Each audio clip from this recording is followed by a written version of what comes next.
Good afternoon. Hi, sir. Good afternoon. Afternoon.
Can you guys see my deck? Yes, sir. You can see. All right. There's only four of us. Maybe they're kind of lost because I did not share the link in an announcement. Kasi last time I shared it. I told people now we're using the same link all the time. So maybe they're looking for the link. If you can share with your classmates the link, they might be lost. They might not have the link.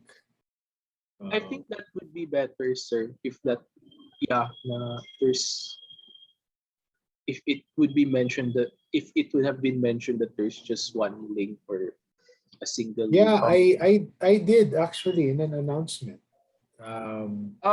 Okay. Diba? If you guys remember, well, I hope people were able to see that, no? That was last week eh. Kasi si Ruben, what do you call this? Si Ruben asked me last week, sir, you're quiet. Do we have club? And sabi ko, yes. So then I sent an announcement. But let me do an announcement again now. I mentioned in the announcement that we'll be using the same Zoom link all the time. So I said there that in case I'm quiet, assume that we have class. So let me just send another announcement. Sandali lang.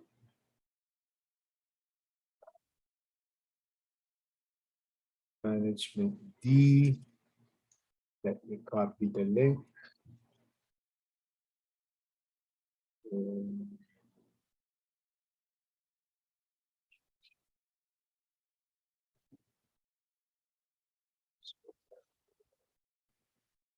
Announcement.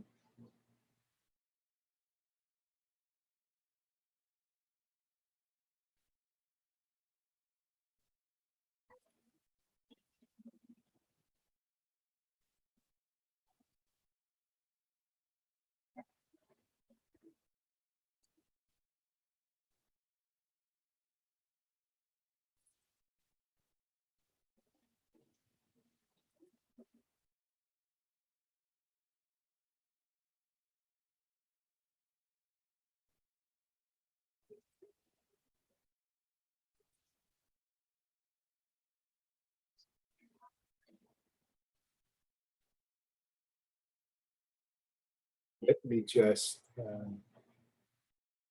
meeting.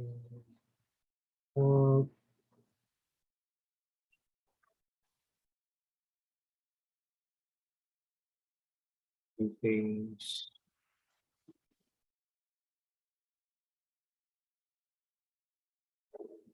And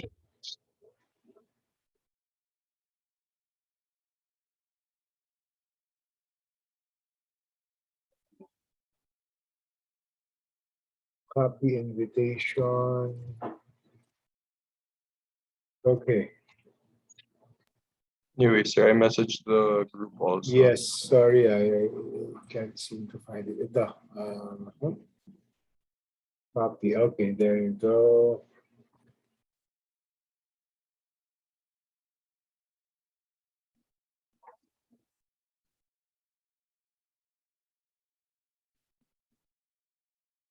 Okay. Not sure if Ruben can join us this afternoon. All right, so I just sent an announcement. I hope more people can join us because we're only, how many are we? We're only 7. So, yeah. Better if you have more, no, para di naman sayang. But of course, people can just view it, view the recording next time in their own time. Yeah, please, if you can let your classmates know, no, as I announced last week, this will be the same meeting link for the rest of the SEM. So please keep it handy.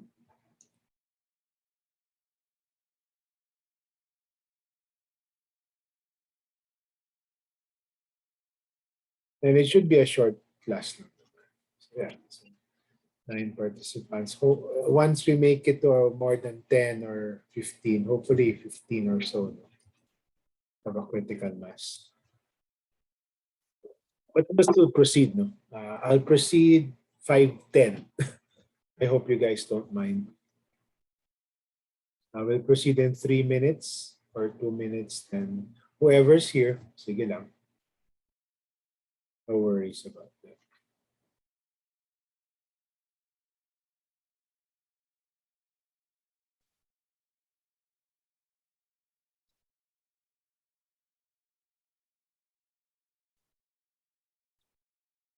Oh, sorry. I should change my my background. Sorry.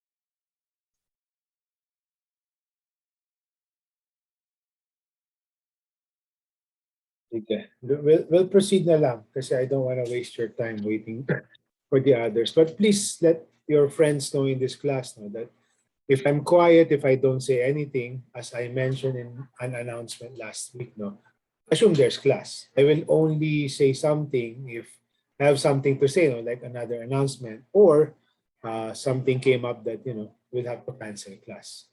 So if I don't, and if it's not a holiday, assume we have class and we're using the same link for the entire semester. Ganun na lang. Please let your classmates know no, if you're in touch with them. Sige. So again, just let me know no, if my audio is choppy, if my connection is choppy. I hope the others can join. This I think will be done in an hour's time or so. This session will be short. We'll just finish summarizing module 2. So announcements. No? So groupings for final integrated output. I think you guys already have groups. So please take note of your groupings. We are following Opman and NSTP groupings. So I think some of you already had your area orientations last Saturday. Some of you will have it this coming Saturday, if I'm not mistaken. So please let me know if you still have issues with your groups. If by any chance you don't like your group mates, well, pasensya na lang because in the real world, treat this as practice in the real world. Sometimes you cannot choose your own group mates. So I don't know how you chose your group mates in Opman.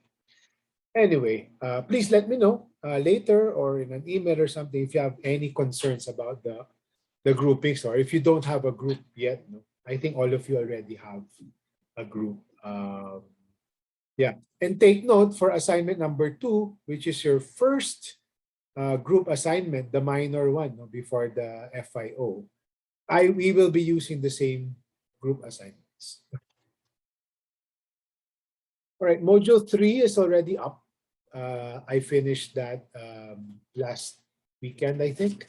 So if you go back to Module 0 in the intro piece in Canvas, my suggested pace, of course, you don't have to be on the dot, no? I mean, you can have your own pace, hopefully not too slow, too fast if you want. Pero my suggested pace is to finish Module 2 by this week, September 25 by Saturday, Module 3 by October 18. So Module 3 is a bit longer, some technical parts. So I'm giving you, well, give or take, give yourselves around 3 weeks to finish that. Then reminder, your first graded assignment is due on October 2, 11:59 p.m. Sorry, this is I updated this slide. No, I wasn't able to update it. I will allow late submissions. That's fine, but you'll get a -5 out of 100. No, for every day that you're late, except if you show proof that you were really trying to send it, but you have connectivity issues. But the lesson here is to not wait, of course, until 11:59 or 11:58 p.m. And please do let me know. No, we know that we're still under a Delta surge. So if your family or you yourself, if you have COVID, let me know. If you need additional accommodation, my guiding principle is if it's a health issue or a very stressful issue for yourself, experienced by yourself or your family, that takes priority. So you can drop everything. Let me know, of course. No, if you need, like, sir, I have COVID or I have to take care of someone who has COVID. I need an extension with the assignment. Okay, yun. I will be more than willing to do that, to have additional accommodation for very extraordinary circumstances, very stressful. So do let me know. Please keep in touch. One of my students already did. So, of course, I won't name names. So, especially if it's COVID, as we say, cura personalis, no. So we understand, and we will not force you to study if you need to rest. So lie down, rest, watch Netflix, or I don't know if that's even good if you have COVID. Basta, health takes priority more than anything. All right, any questions on the announcements? Okay, I will just proceed if I don't see anyone raising his or her hand or speaking. All right, so Module 2, as I mentioned, hopefully you can finish Module 2 if you haven't finished Module 2. Part 2 really is not that technical. No? The more technical piece is really the income-based measures of measuring poverty. For the remainder of Module 2, we'll be discussing non-income-based measures of poverty. So we'll be going through some, well, basically the two main categories, no, or approaches to measuring non-income-based measures, and then we'll go and review some international measures of poverty and well-being, as well as domestic measures, no, and instruments that the Philippine government uses. And we'll also cover something called the gross national happiness, because other countries have their own innovative ways of measuring things. Globally, people use HDI, GDP, etc. But some countries have their own unique tools. No? So we'll examine one, which is pretty cool. No? The one they use in Bhutan. And I'll also discuss at the end of this synchronous session your graded assignment. No? Overall, of course, you'll see it in Canvas at the end of Module 2. And you can, of course, submit your assignments there as well. I'll talk about that as well, and some FAQs that you might have based on my previous students' questions as well. All right, so now we go to non-income measures. Again, this should serve, if you're on track, quote unquote, on track in Canvas, this should serve as some sort of a recap for you. If not, it should serve as an intro if you're not yet on this part in Canvas.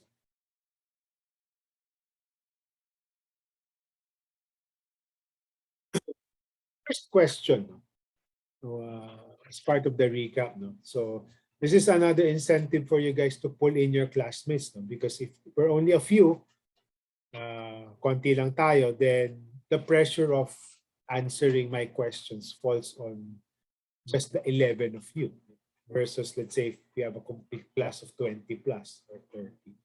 So that's even more less pressure for you guys to recite. But feel free to recite if you really want to say something, and if you've covered this part already. So my basic question is, we've gone through the income-based measures before, no? Poverty threshold, subsistence incidence, inequality, Gini, etc. So why isn't that enough? Bakit bitin? Why do we need to have non-income measures of poverty? Why? Why? Anyone can enlighten me, enlighten the class? Why? Why do we need other measures, the non-income measures of poverty? Anyone?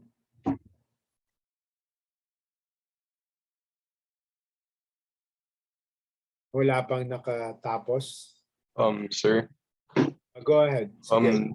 I for me, after reading the modules, parang the income of, let's say, a family doesn't provide the whole situation, sugar their quality of life or the things that they have access to. Exactly. That's a very good point. No? I mean, as we mentioned before, no, like even on the macro level for a country, growing the pie is not the be all and end all. There are other factors. So who else? Anyone else would like to weigh in?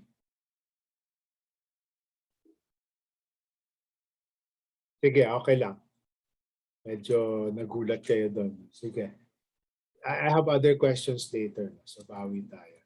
All right. So you're right. No. So it is a good measure. The income approach is a good measure of deprivation or well-being, but it doesn't, as Vinci mentioned, it doesn't give the entire picture. It's not enough to capture deprivation. So again, it's similar point about development as being more than. Remember, there's that debate or distinction between economic growth, which is growing the income, versus economic development, which is more broad. And you know, if you've gone through the lecture, the short video of Dr. Alcar of the Oxford Poverty Initiative, the facets of poverty are integrated. Income money is important, but again, it's not be all and end all. So for example, a family has little income, but you know, if you see their house, no, there's a leaking roof, there's problems with educational attainment, with livelihood issues. So it's more, you have a better sense, a better picture. And later on, as we'll uncover, it's a better diagnosis. Remember, as I told you, when we're approaching the non-income measures, well, both, no, the myriad of measures of income to non-income, it's all about having a better, more complete diagnosis. Because you're kind of like doctors, no? Because at the end of the day, later on, we'll cover this, you want to have some interventions, no, that would be appropriate for the things that you see. And there are many dimensions of poverty. I'm not saying that, again, income is not important, but it is only one aspect. They are related. Of course, diba sabi nga nila, usually yung mga poor in terms of monetary means have the likelihood of them not having access to other basic needs is higher as well. There are two approaches. No? Sorry, that should have been a period, not a question mark. There are two approaches. No? The basic needs approach when measuring non-income poverty, no, or well-being. The basic needs approach and the capabilities approach. So what's the difference? Which one is more superior? When they were starting to measure non-income measures, it was this lang, no? The basic needs. No? The second one, the more modern one, is the capabilities approach. Anyone? What's the difference? And which one do you think is more superior among the two approaches?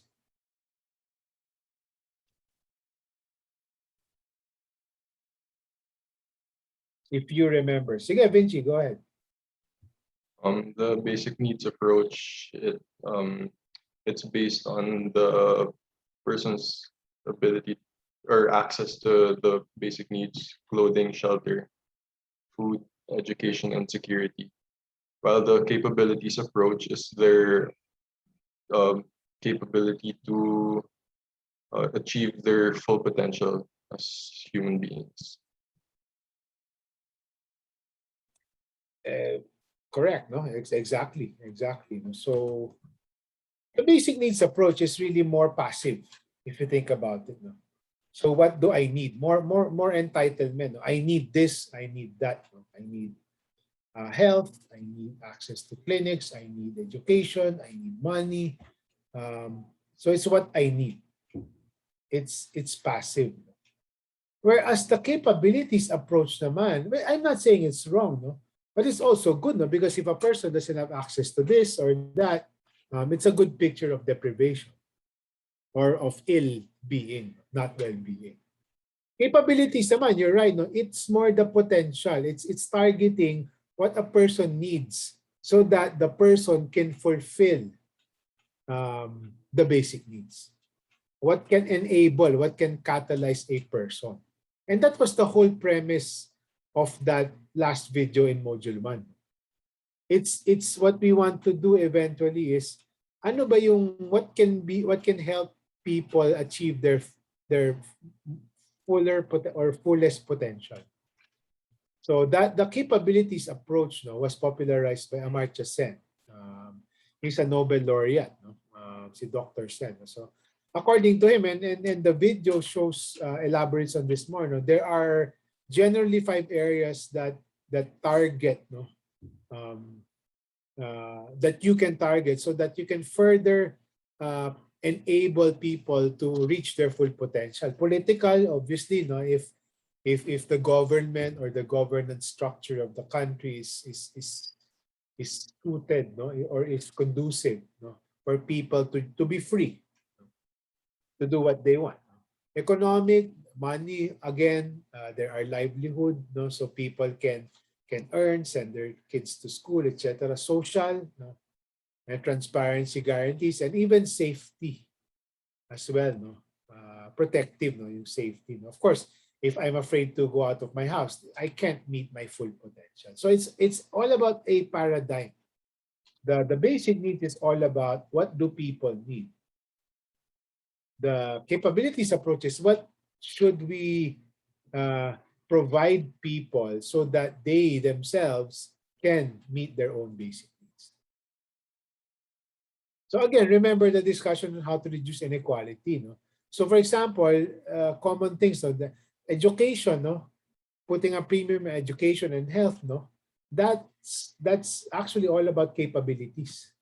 Kasi it's letting people, giving people a tool to reach their full potential. Diba? Kaya nga, I don't know if you guys know enough about the 4Ps program, no? Or the conditional cash transfer program.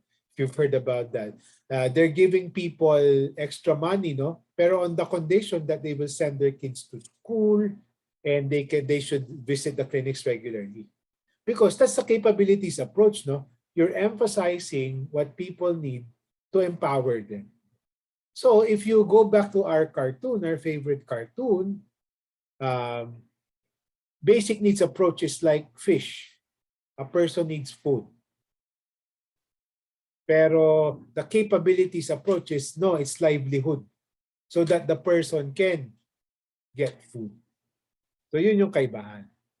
The other is more empowering. So the capabilities approach is more superior in that regard because it's about self-actualization. But as you'll see later on, no, some of the measures, no, are a combination. Usually most menu of measures are combinations of the basic needs and capabilities approach. But I just want you to recognize that there is a difference. And yun nga, as I mentioned, no, when we're talking about poverty, it's always good to have the lens of doctors. No? Parang we want complete information, CBC ba yan, plus other tests, urine test, stool test. So we can, the more we describe, the more we can possibly come up with interventions to help address some of these problems or issues. All right, so we go now to some selected international measures. The most popular, which the UN publishes every year, and which many countries use, is the Human Development Index. And going back to the capabilities approach, it's basically health, education, and money. So it's a combination of income and non-income. The non-income parameters are simplified into two dimensions, health and education. So as I mentioned, a person, if you give them proper health, access to health and education, that strengthens their capabilities. So yun. So for health, it's life expectancy. These are the measures. Up to what age will a person, on average, die? So life expectancy. Yan. Because more developed countries have higher life expectancies. That's kind of obvious.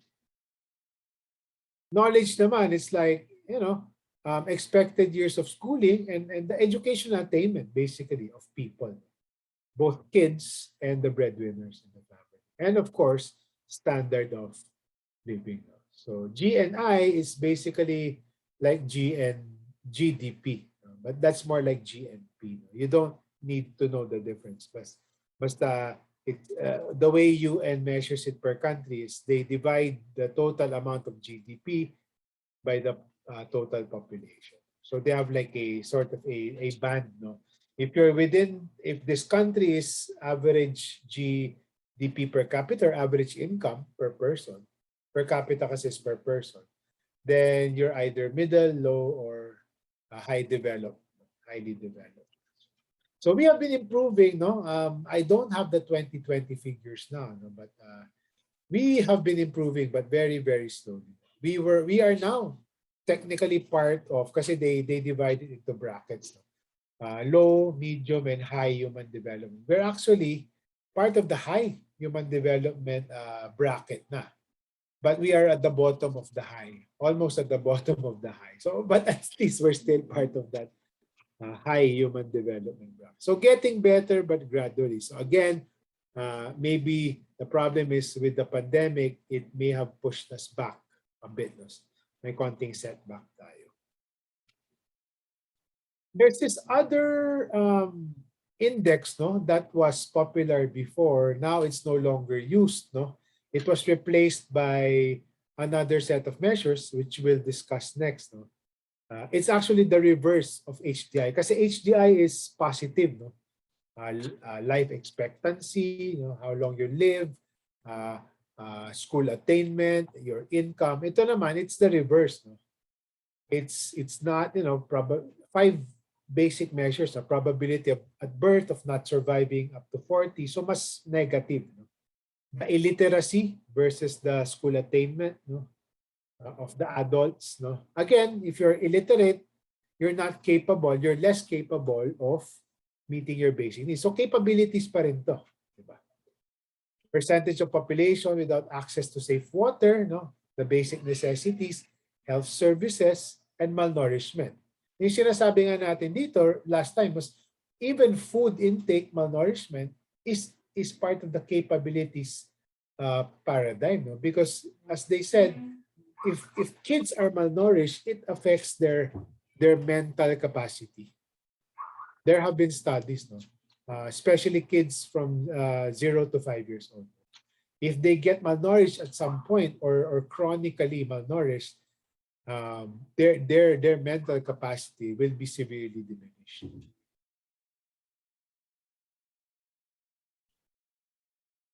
Okay, just stop me if you have questions, to let me know. So the HPI, was now replaced by a longer index or set of measures, no. Kasi kaya index kasi they have just as an aside, when you encounter the term index, it's basically a bunch of measures, no, like this, ilang measures to, 10 yata. They sort of do computations to come up with a single score, which is called an index. Where by that index, they can now compare countries. No? They can rank countries by the index, by the score. So, pero it's still composed of different measures. So it's still the same, no? Same dimensions, no? Health, education, and standard of living. But they just basically provided more elaboration on each dimension, more indicators. The MPI, child mortality, and nutrition. It's still bits and pieces of this. No? How many child 0 to 5 died or are dying? How many are malnourished? Education, it's still the same thing. Still measuring years of schooling, school attendance, because these are important. No? If they see that the country's kids are dropping out earlier, that's bad news, because again, it has long-term impacts on the income potential of kids now, adults in the future, and their families in the future. And standard of living, not just income, but also the fuel they use. Kasi in some developed countries, developing countries, uling lang yan. Or really, really unsanitary practices. No? Sanitation as well, what kind of sanitation facilities they have. Drinking water, is it safe? Is it potable? Electricity as well, they have access to electricity. Housing, do you live in a sturdy house? And what kind of assets do you have? Do you have cell phone? Do you have TV, washing machine, etc., etc.? So more elaborate than the HPI, which the MPI, the Multidimensional Poverty Index, used. So again, this was adopted by the UN, and it's now being used to assess all UN member countries. And each UN member country, like the Philippines, we measure it annually. So we improved a little bit. Kind of like HDI. We've been improving, but there are some red flags. Housing is still a problem. Kasi if you follow the statistics, the Philippines now has more than 50% of its population living in urban areas, which means more demand for housing, more demand for water, more demand for food, obviously. So we continue also to struggle with health and nutrition as well as employment in the country. Okay. Now we're done with international measures.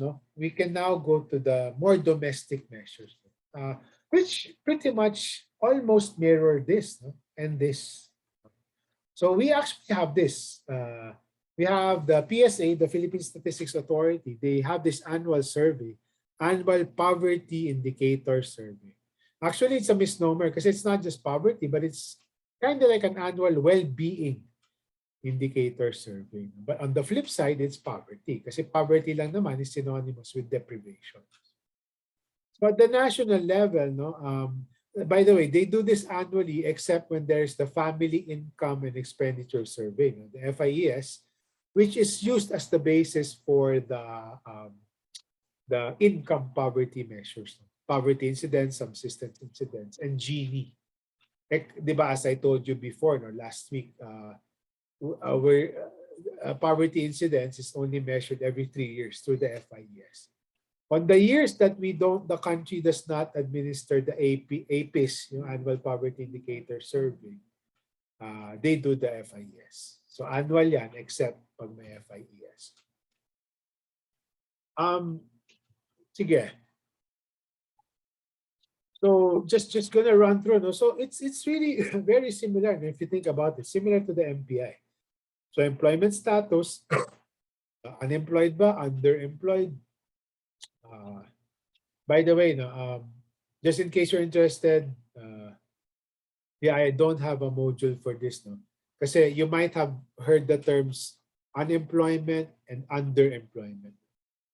First things, to demystify unemployment, just the technical definition, it doesn't mean if you don't have a job, you're unemployed.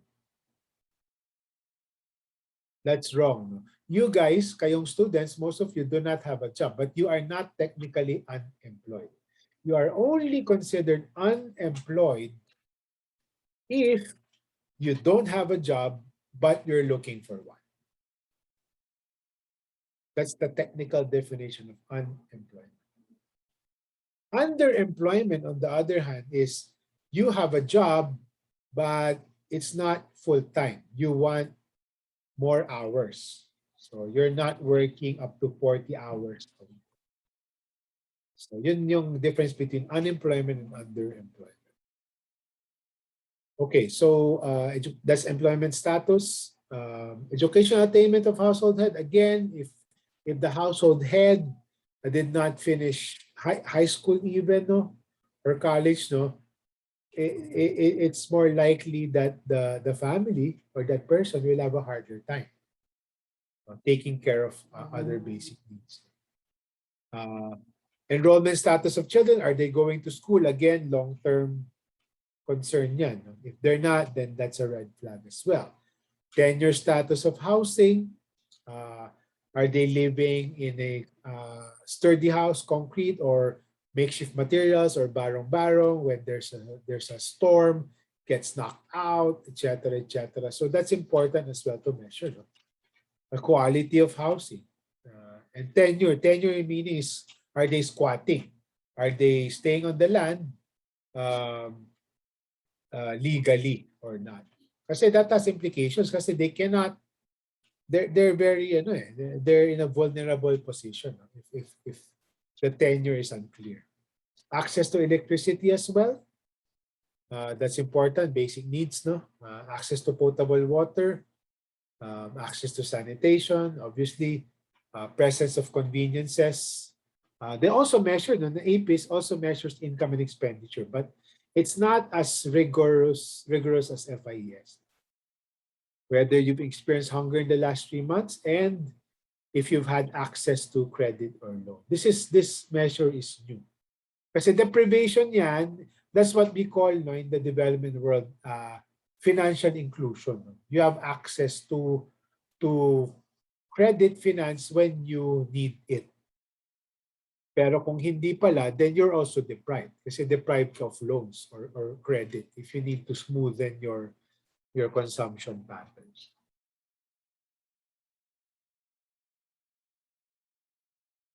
Okay. So now we've finished talking about international, then local, domestic meaning national to, no? So the PSA does a survey.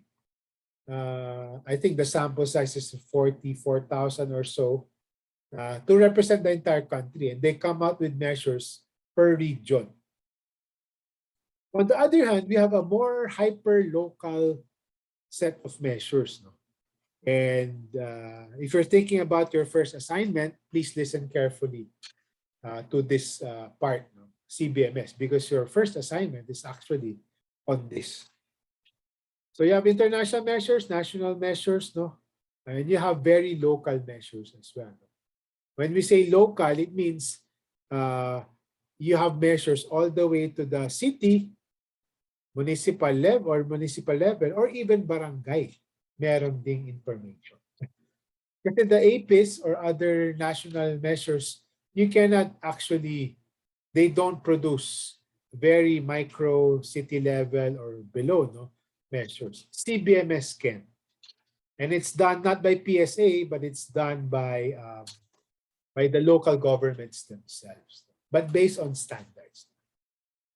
So it's similar and has similar indicators to the APIS, the Annual Poverty Indicator Survey. But the CBMS, it's the same, no? It looks at both income and non-income measures. So combination na siya. And it's also a combination of basic needs and capability building blocks.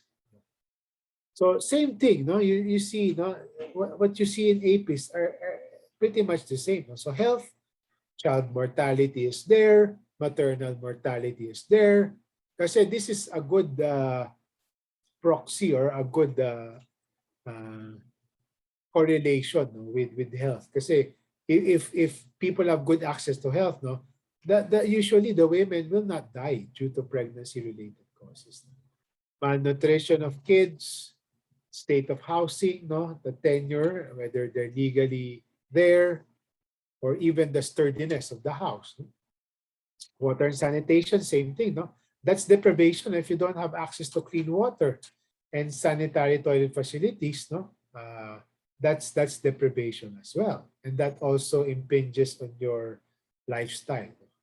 School enrollment, no, as well. That's important, no, and especially if you're actually behind, no, whether you're on track, meaning, for example, you're supposed to be in the grade level that you're supposed to be. So, kunyari, grade 3 ka, and then you're already 14 years old. So, hindi maganda yun. So, it has to be, it also tracks whether you're in the right school age. Are you behind or not? Again, income, similar to what we discussed, no? Income and subsistence poverty is also measured in the CBMS. Hunger, similar to the SWS survey, no? They ask if they've experienced hunger. Employment as well, no? And then if you've also been a victim, no? Of crime index. So that's CBMS. I think that's roughly 13 or 15 indicators now. No? It used to be as I explained in Canvas, no? You might be surprised, sir, ang dami namang indicators. There's so many indicators. No? Actually, this is already short. No? They started kasi before, no? The backstory with CBMS is they came out first, no, in the late 90s with what they call the minimum basic needs. 33 plus yata yung indicators. Then they narrowed it to 24, and they narrowed it now to 12, and they're back to, I think, 15 again. The thing with CBMS is this is standard. No? If a local government, and now there's a law on this. No? If you want to, if a local government would want to do a CBMS in their area, they have to have all of these indicators. But they can add more. Because some local governments, they're interested in measuring other things. They can do that, but they also have to measure all of these standard minimum core indicators. Kaya core. They can go beyond, but they cannot subtract. They cannot take out indicators. So the good thing with this is, it allows you to have measures at the local level, even barangay level.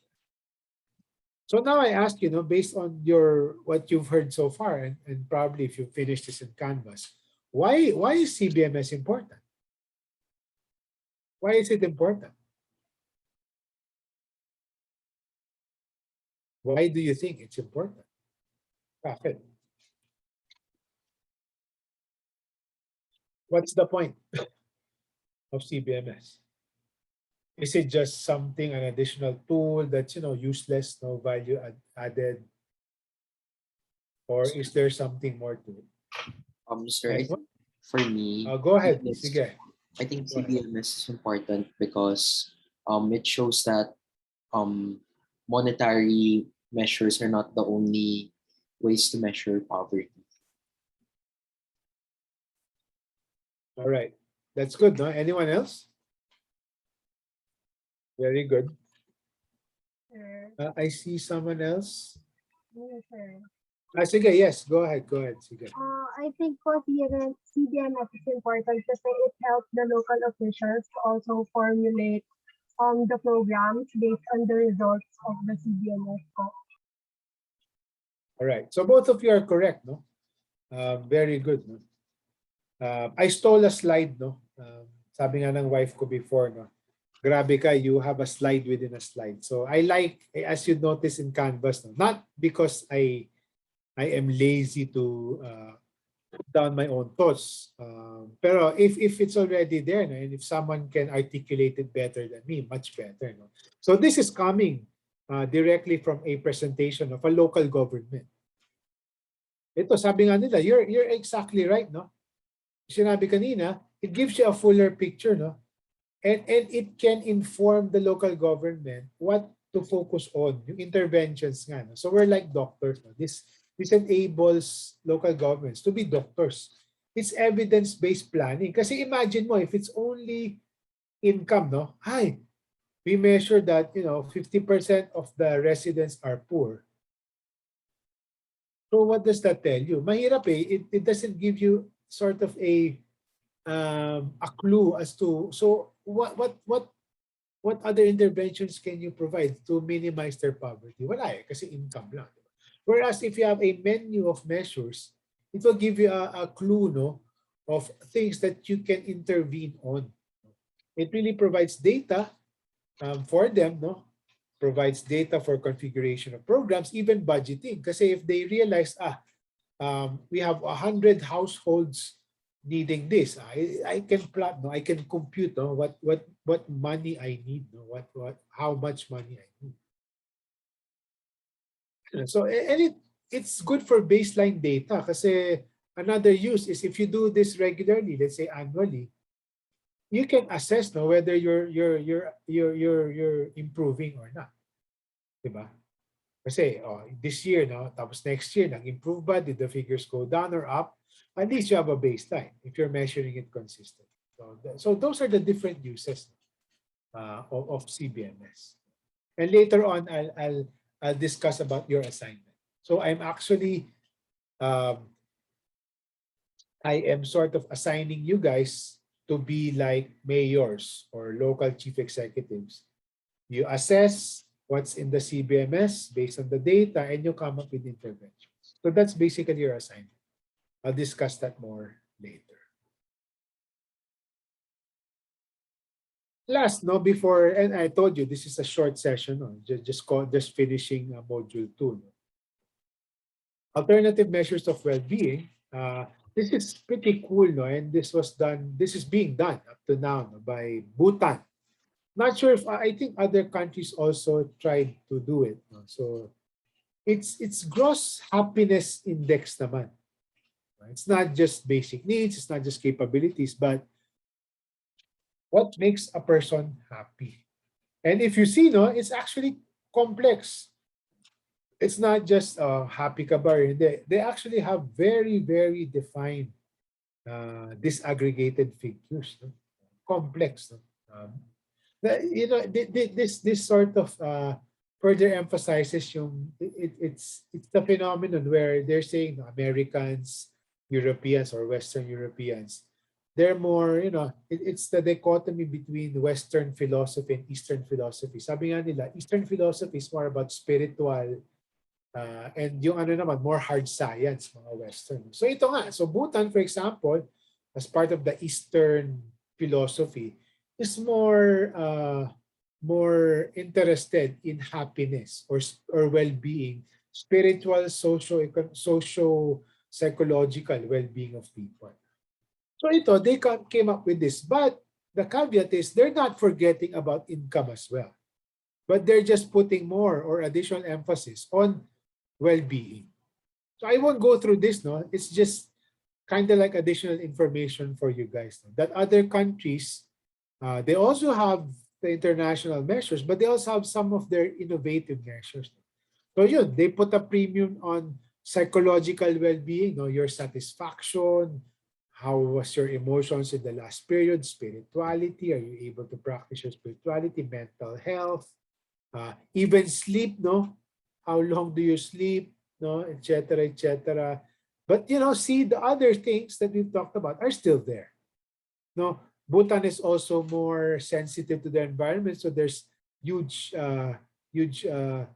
emphasis on ecological diversity and resilience, no, community vitality, your relationships, no, cultural diversity, no. So it's interesting because it's sort of a different take on well-being, not the material, the physical manifestation of things, but rather your own well-being, without forgetting the physical needs as well. So nandito, assets, housing, gano'n, education, etc., good governance, access to physical health as well.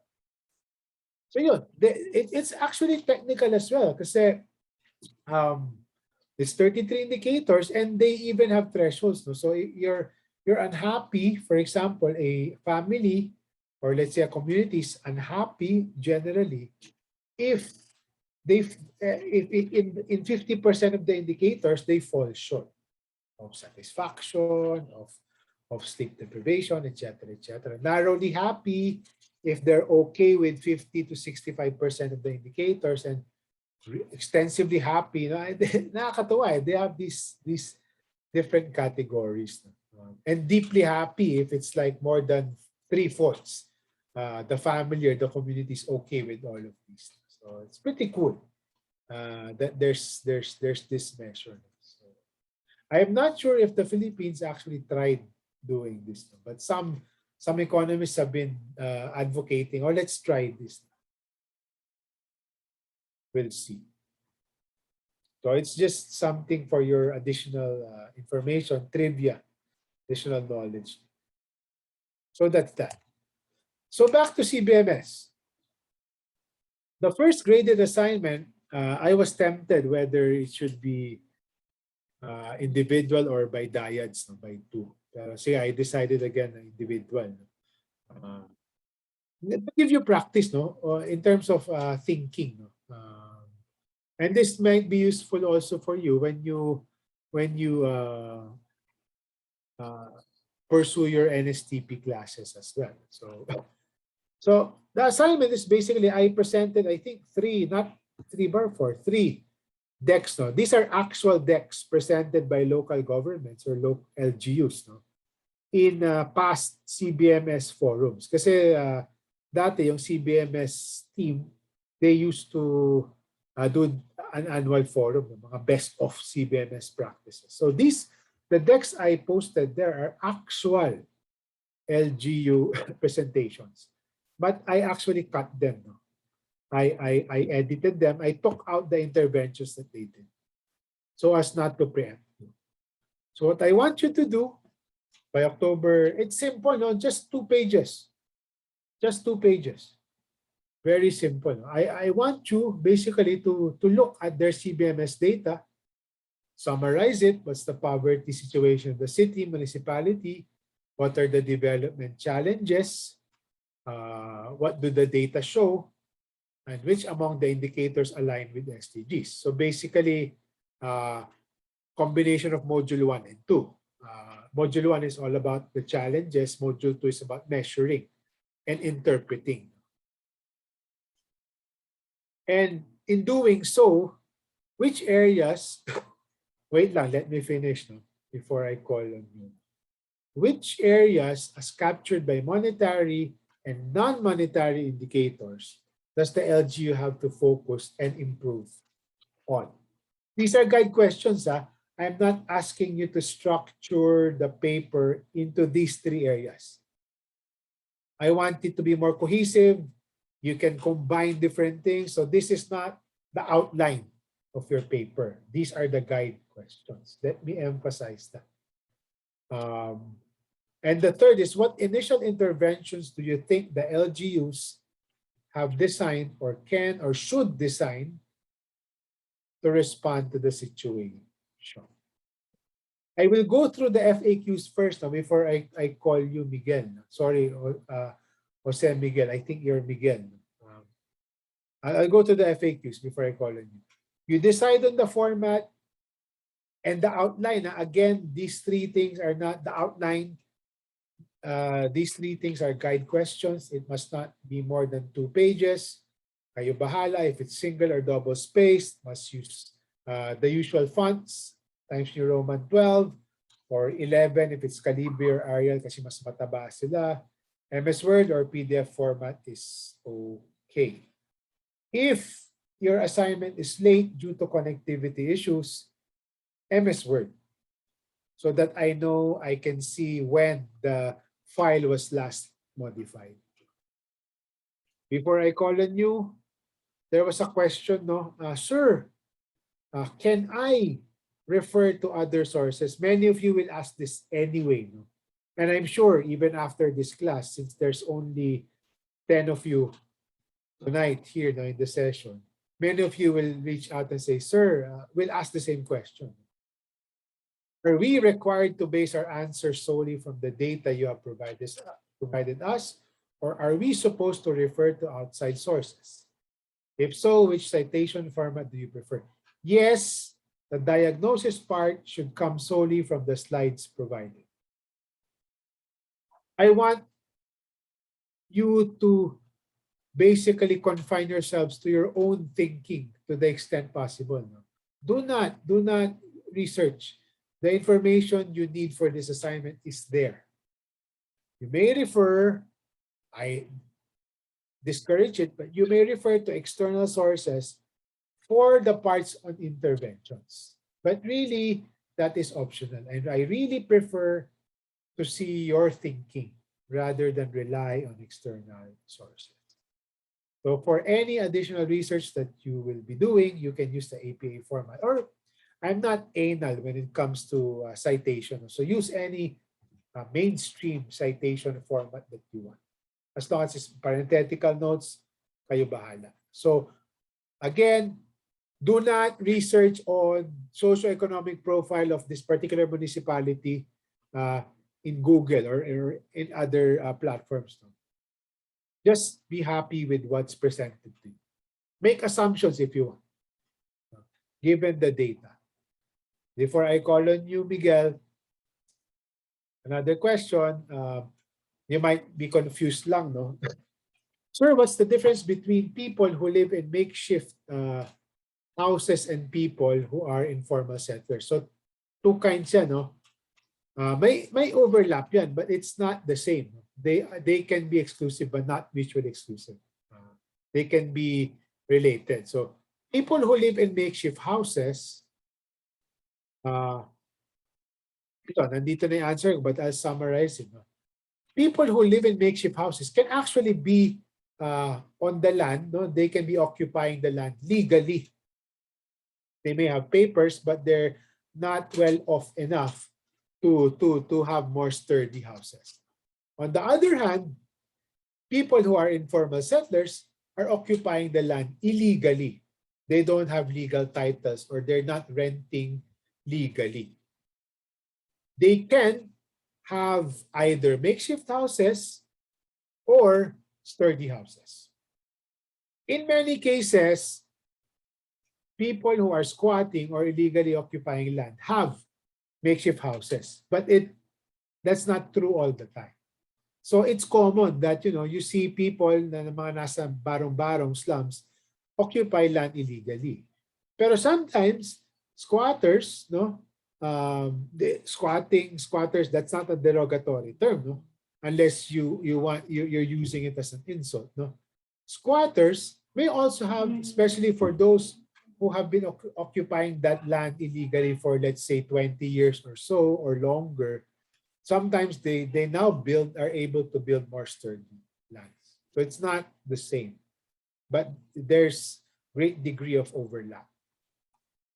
Okay, Miguel, go ahead, please. Sir, I have a question. I mean, it's more of a clarification lang. So, Okay. so when we propose like some initiatives to help the LGU, we don't search, right? Like we just try to make decisions based on the data that we see on the slide. Yes. As I said nga, you can, yun nga, kasi the thing is, I don't expect all of you to be development experts. No? So when it comes to formulating interventions, if you need help, no, kasi baka hindi kayo sanay when it comes to interventions, ano ba yung appropriate interventions? You can. Only if you want to. I will not penalize you for doing so, and I will not penalize you for not using external sources. So, pero do not use external sources to find additional socioeconomic data on that particular city or municipality. Be satisfied with CBMS data. Okay, Coach. Sorry, last question. Because Sure, Coach, go ahead. there was one thing that I wanted to look at, like how dense a city is. So like, let's because there's a statistic for population, right? So I would have wanted to search whether that population corresponds to the community's density. If it's to make a comparison between, let's say, Marikina or some other LGU versus other or the average population density of other areas, that's fine. Diba? If you want to make that, okay lang yun. If it's meant to compare this area vis-a-vis the what's out there relative to the others, okay lang. Okay. Noted, coach. Okay. Pero to the extent possible, if it's looking for additional data on, let's say, Marikina or Saguday or ano pa ba yung nilagay ko dyan? I don't know if I put San Reme yun. Because I use different decks per semester that I teach this. No? So I forget what I put there. No? So so for example, if you're tackling Marikina or Saguday, don't look for additional data on Saguday or Marikina. You can look for additional data to compare Saguday with the average, let's say, average for this particular measure. But Yes. not, yun. Okay, gets, coach. Sorry, last question, coach. Sige Like, lang, go ahead. how can I differentiate interventions with action? So I think what I suggested was an action a while ago. So how can I know the difference between that and an intervention? It can be synonymous naman, di ba? An intervention is any action or proposed solution that will address the problem. So yeah, it's synonymous if you ask me. Thanks, Pero coach. my warning to everyone, and I'm not saying that you're thinking of doing this, is just reversing the problem. Parang I don't want to see interventions na tipong there's poor access to education. Therefore, the LGU should provide better access to education. I don't want to see that. I want to see more, I'm not saying you, Miguel, but I want to see more thoughtful interventions, whether you call it action or intervention. For me, it's the same thing. It's the same. Noted, coach.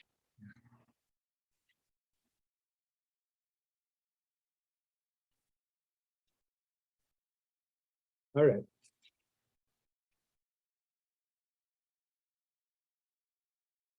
Okay. Any other questions? So I'll just end the class with this.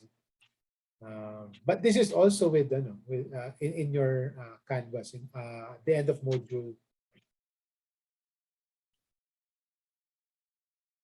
Any other questions or concerns, whether it's the content of the class or groupings or the assignment? Let me know now, or you can send me an email.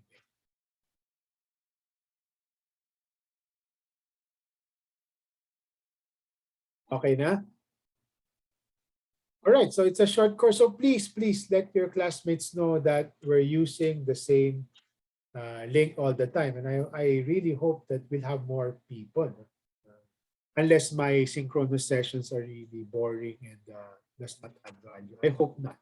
You don't have to say, sir, hindi naman. But just a bit concerned. No? Maybe people are, or unless you have heavy your workload for your other assignments. So, but let me know no, if you have some concerns. Sir, it's too heavy, or your course is too heavy, or our other classes are more demanding. Also, let me know as well. So at least I'm aware.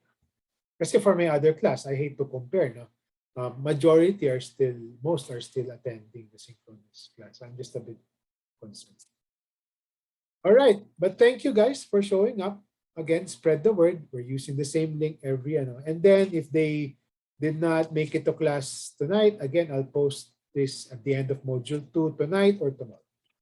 Okay? I hope you guys have a good evening. Thank you very much again for joining. Have a good evening, everyone. Thank you, sir. Sir. Sir. Have a good evening po.